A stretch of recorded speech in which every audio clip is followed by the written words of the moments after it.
Now, the Pakistan Army came out with a neutral stance, calling Imran's stunner a political development. Pakistan Army Chief Bajwa has now rejected Imran's attack on the United States, calling Washington one of the most reliable partners of Pakistan. Let's have a look at this report. एक बाहर से plan किया हुआ no confidence motion जिसके पीछे एक foreign agenda था. It has become the single biggest refrain for Imran Khan to cling on to his chair. An imaginary bogey which has given Imran the proverbial fig leaf. The bogey of a powerful foreign hand, out to topple him. Because it's ridiculous. Because of his solidarity trip to Russia. Imran has made it known to the world that he is referring to the United States.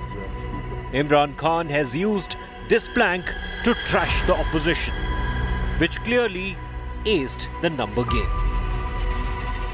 मैं आज अपनी सारी कौम को मुबारक देना चाहता हूं कि नेशनल असेंबली के हमारे स्पीकर ने मुस्तरद किया, रिजेक्ट किया एक वो मूव, रिजीम चेंज की जो कोशिश की गई थी पाकिस्तान के 22 करोड़ अवाम में. एक बाहर से प्लान किया हुआ नो कॉन्फिडेंस मोशन जिसके पीछे एक फॉरेन एजेंडा था, और जो आज स्पीकर ने उसको जो रिजेक्ट किया है और ये नो कॉन्फिडेंस को जो रिजेक्ट किया, मैं सारी कौम को आज मुबारक देता हूं. But Pakistan Army Chief Bajwa has rejected Imran's attack on the US, calling Washington one of the most reliable partners of Pakistan. Good morning, Mr. President. Equally, we share a long history of excellent and strategic relationship with the United States, which remains our largest export market. We seek to broaden and expand our ties with both countries without impacting our relations with the other. We are neutral. Pakistan Army has absolutely nothing to do with what happened in National Assembly.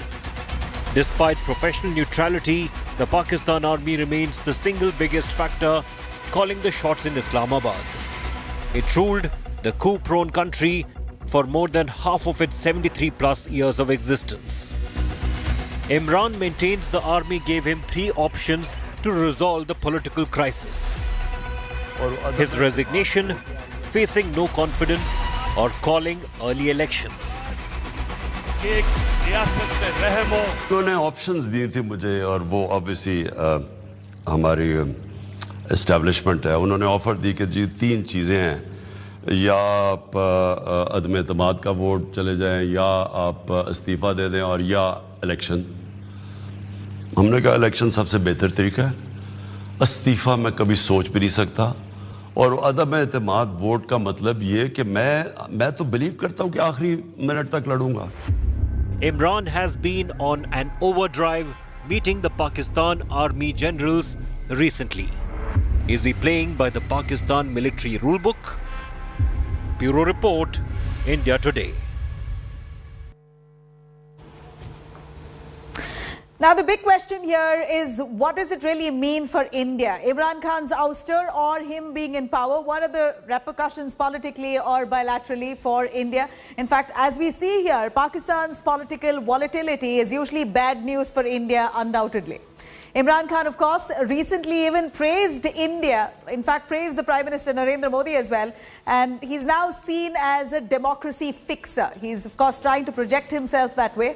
We're also looking at Pakistan's conspiracy theories of India hand fomenting trouble that could find traction as well. As always, like they always do, blame India for their troubles. Now, this could also mean that this gives Pakistan Army more leverage now as the guarantor of Pakistan's government, which means Pakistan's military, which already is so powerful and is entrenched in the political system, will have more of a say, looking at the kind of the commotion within the political scenario. We're also looking at this situation now creating uncertainty in terms of who's calling the shots in Pakistan. Again, the military hand could be inevitable. Political turmoil there, allowing Pakistan's hardliners to conduct work even less hindered. Well, these are the likely scenarios here that we will see unfolding in Pakistan that could possibly, very likely, affect India as well, if at all the situation worsens. The political scenario in Pakistan undoubtedly in many different ways would affect relations between India and Pakistan undoubtedly, and of course that the situation of security also now comes as a big concern. Now let me quickly cut across to our panelists to give us an insight and understanding into how exactly Imran Khan's ouster or him remaining in power would really affect India and by what means. Lieutenant General Rakesh Sharma, retired, joining us. Thank you very much, sir, for being part of this talk. We also have, in fact, Lieutenant General Shankar Prasad, who's also retired, former DG, Infantry, Indian Army. Thank you very much, sir. We also have Prabhu Dayal, who's a former diplomat, joining us for more. Let me start with our Lieutenant Rakesh Sharma, who's a distinguished fellow, Center for Land Warfare Studies. Mr. Sharma, here we see that Imran Khan has managed to pull out a trick right at the last minute. In the nick of time, he's managed to align himself with what the speaker said, or rather managed to pull the speaker on his side. Allegations are that the speaker is completely going as per what Imran Khan's party has asked him to do. Which means that he remains in power for a little longer. The matter is in Supreme Court, but do you believe at all that Imran Khan's ouster or him remaining in power, as much as it is their internal matter, would affect India, and by what way? Okay, thank you for inviting me. Let me say that it was a master stroke played by Imran Khan. He played a reverse swing. He sorted the entire opposition out. He sorted the entire establishment out, and he managed to do what he wanted to do, which is, of course, to call the elections. And he managed the elections in a very intelligent manner. Let's grant it to him that he had planned it for over a period of time from 7th of March when the letter first came in, and, he allowed the OIC meeting to take place. The Assistant Secretary of State to join the OIC meeting, and thereafter opened the things here. And now he is named Donald Lu as the gentleman behind it. So I think it is a great game. The elections are going to be very interesting. The Supreme Court is going to be very interesting. I have personally made doubts if Supreme Courts will intervene in a manner to reinstate the assembly, because that may sound unconstitutional by itself. And then calling for elections actually is going back to the people, which the Supreme Court should be all right about. So I think the fact of the matter is it's a fine piece of ledge that everybody is walking on. Now, to answer your question about the Pakistan Army has played another intelligent game.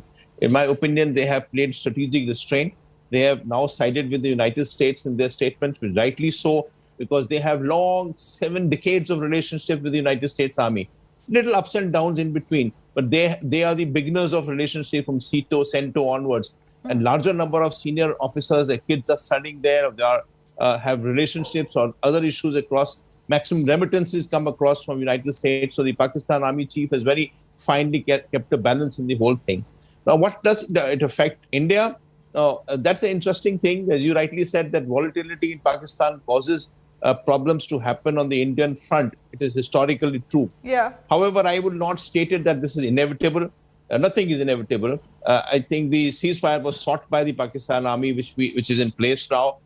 We have to be cautious. But I would say that, Pakistan Army will find a fine line. And before I end, I will say that the agenda for the next elections will be interesting to be followed, because the agenda for the next elections will be national security, but more on foreign policy grounds than anything else. So this is a different election than the elections that have been fought on the other side. So end here saying that we have to be cautious, but I do not foresee an inevitability of volatility rising on the borders with Pakistan for us. Right, let me cut that across to Lieutenant General Shankar Prasad. Mr. Prasad, here we see that when we speak of diplomatic ties, you could give us an understanding on what would change if at all Imran Khan is ousted or if he remains in power. Him being in power so long, India-Pakistan relations and really never improved. But towards the fag end, just a few weeks ago, he began to praise Prime Minister Narendra Modi and India's stance on Russia's war. And these were words that never came out from Imran Khan, but it was very surprising to receive something like that from him. Was this almost a stage that he was setting up? His words praising India, how would you look at that? Is this just a political gimmick? And him being ousted, will that spell trouble for India at all? No, I don't think I give any credence to his promoting the Prime Minister of India's policies and praising him. These are all things that you've got to take with a pinch of salt. They are all full of political overloads, and I don't trust any of these remarks and don't take them seriously. Now, there are some very important points that I wish to make before I answer the final question. Sure. First of all, the game is not yet over. The Constitution is to be interpreted by the Supreme Court. The various articles being quoted in the Parliament today and amongst the legal fraternity in Pakistan. Therefore, what will be the interpretation of the Supreme Court will be final, and that we'll get to know in tomorrow or the day after, whenever the Supreme Court gives an order. But the more important thing is, and I don't want to jump the gun as far as that part is concerned, the second part is there seems to be a foreign hand, which Imran Khan himself says. Now, what is that foreign hand? Is it the United States of America? The Pakistan Army Chief says, no, Americans are friends of ours. There is a divergence of views between the Pakistan Army and the Pakistan Prime Minister. Now, who is correct? Considering that the fact is true that there is a foreign hand, I'm repeating, if it is true, then do you think this foreign power is going to remain quiet after what has happened today? If they were seriously wanting to topple the government of Imran Khan, will they keep quiet and walk away now? No, in fact, he's made some really alarming claims. Whoever is the foreign power. General Shankar, some alarming claims. Yeah, in fact, I just looked at a few seconds ago about how he's accused the State Secretary, US I want to answer your question first. Can I answer your question? Go on. Can I answer your question first? I haven't answered your question as yet. So this is the second part of the story. Now, you want me to rush through it, and I will rush through it now. See, what has the Supreme Court said today? Supreme Court has said he has directed the Defense Secretary of Pakistan to ensure law and order. When such a thing happens, particularly in Pakistan and perhaps in many other countries as well, when a situation like this occurs and some political parties on one side and the other are on the other side, there is bound to be some kind of confusion in the civil population, in the awam, as they say. And what will happen? Do you expect some kind of tamasha tomorrow, some kind of riots tomorrow, some kind of gundagardi tomorrow, sometimes of narebazi tomorrow, sometimes of killings and burning of property? All of this is likely to happen. Therefore, the Supreme Court has said today that the Defense Secretary, mark the words, Defense Secretary, has been entrusted with the assignment of seeing none of these things happen.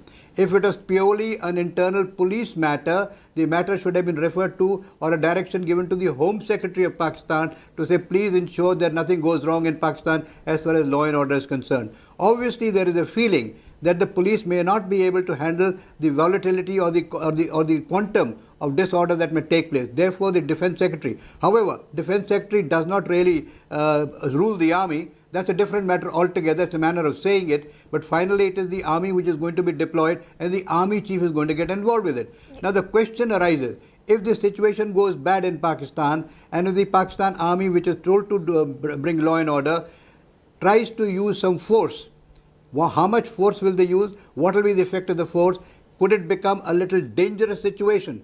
And a dangerous situation to the level that they may have to impose martial law. I'm not saying that they're going to impose it, but it all depends on how things pan out tomorrow. So where is India standing on this? India is concerned about the status of law and order in Pakistan. It's a totally internal matter of Pakistan. What happens in Pakistan Supreme Court? What happens among the political parties? Absolutely. What happens between the army and the Prime Minister? But we are concerned about security, which has always been an issue in some of the areas. But we are worried about law and order. And in that event, should Pakistan try to divert the attention of its population, the army wants to divert the attention and bring some kind of peace in Pakistan, they may not look at India. I'm not saying they will, but we have to be cautious. We have to be very careful as to how India... We are really not interested in the internal affairs of Pakistan, but if anything that is happening there which may affect India, which can happen should there be a martial law kind of a situation, and we have to be careful. They may incite some border issues. They may put in train some more terrorist incidents. So we got to watch it very carefully, which is why we are watching it very carefully to see what effect it can have on India if it becomes volatile, if the military takes certain action, is getting out of control, then how will the military react? How will the other people react? Will they try to divert attention to India? These are the issues which our intelligence agencies, with our security forces, with the government must be really watching more closely than you and I are. So the ultimate issue is this, that the situation is grave.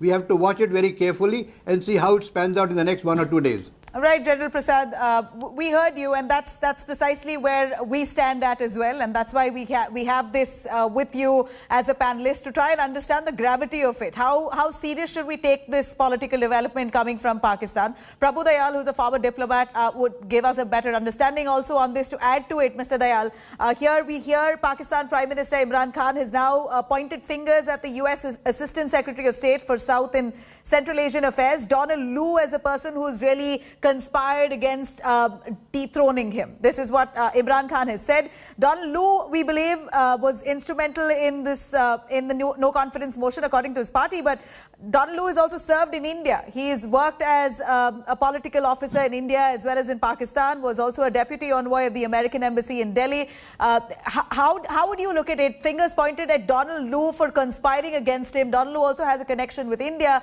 We don't want tomorrow that India to be dragged in to Pakistan's political scenario, which is bound to happen, because it's very often that Pakistan points fingers at India for their troubles.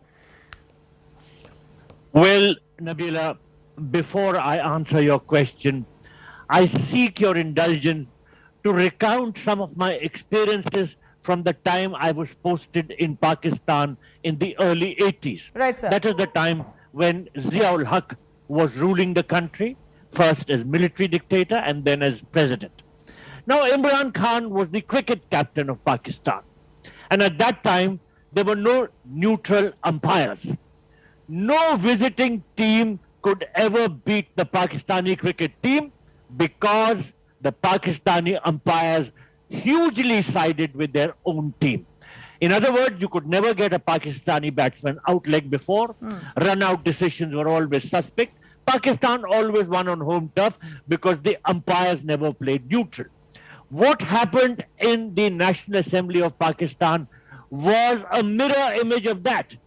The umpires, that is the speaker, and ultimately the president, who was supposed to be neutral in this situation, sided with Imran Khan, just as the cricket umpires of those days used to side with him.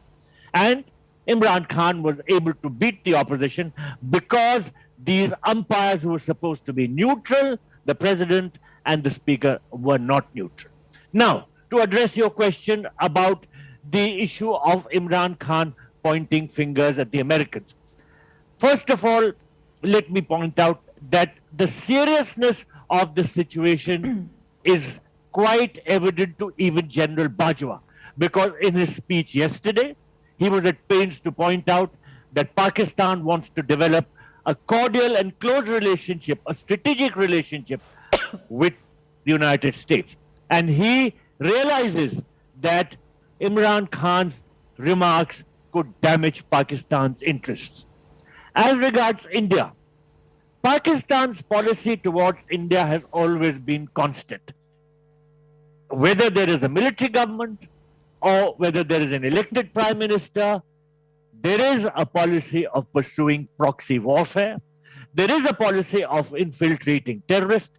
There is evidently hostility. That is part of the system, that is part of the thinking of the armed forces, and that is the policy to which even the civil government has to contribute. So in a nutshell, vis-a-vis us, I don't expect any change in the policy of Pakistan, whether Imran Khan is the president or someone else, the prime minister, or someone else becomes the prime minister. If there is political stability in Pakistan, my view is that it is better for us. When there is instability, the government of the day tries to do some finger pointing at us, tries to make, excuses that it is India which is damaging Pakistan, etc., etc. As far as the question of the army taking over is concerned, look, Pakistan is in a complete mess. The economy is in shambles. The army would not like to take over things at this stage because it would rather see that there is a civilian government propped up by it which tries to sort out the mess rather than trying to sort out the mess itself. Right. Pakistan is in deep debt. And I don't see that it will be coming out of this mess anytime soon. So why should the army get involved with sorting out the mess on behalf but of... Mr. Dayal, does not the army enjoy that overpowering position? Does not the army enjoy being involved in taking control entirely? As we know, they've ruled for more than half their existence. And at a time like this, the army taking over, will that really have any effect on India as such? Is there any correlation or for us to a point of worry for us at all? I think this relationship is not going to change, even if the armed forces take over. In fact, I have found that when there is an army rule, ostensibly there is a better relationship. You know, I was there in Pakistan, as I said, when Ziaul Haq was there. He is the one who very cunningly orchestrated this policy of proxy warfare against India, of infiltrating terrorists. This had been a policy even earlier, but he fine-tuned it. And it has continued to be the policy of Pakistan, whether there is a civilian government or whether Parvez Musharraf was there. I think this is going to be going to continue being the state of affairs.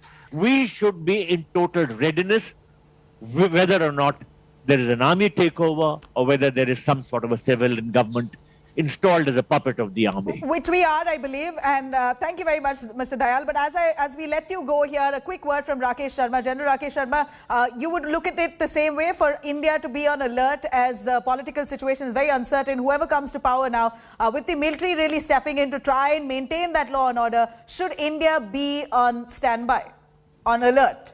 So two issues here.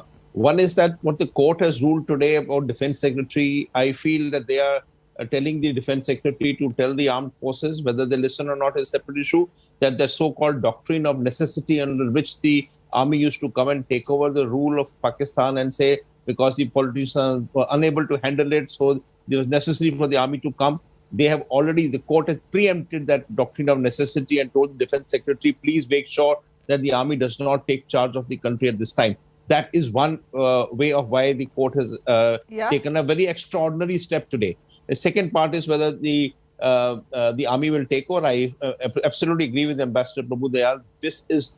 Pakistan is such deep trouble, that this is a time when the negotiations are a very critical stage with the IMF, the 13th all bailout that they're having. At this time, if Pakistan establishment the army tries to take on, they won't get any more fundage. The Chinese have already pulled their hand off. This is the time to let the politicians handle it and wallow in the problematic situation that they place themselves into. This is my personal opinion of it. General Rakesh Sharma, thank you very much. Really appreciate all of you joining us. General Shankar Prasad, for you as well, your time, and Prabhu Dayal. Well, we do know that the situation is quickly developing in Pakistan. Imran Khan to continue as Prime Minister or not, we'll possibly know tomorrow. The Supreme Court is scheduled to hear the matter on the petitions filed by the opposition. India Today continues to shed the spotlight on this matter, but for now it's a wrap. Thank you for watching.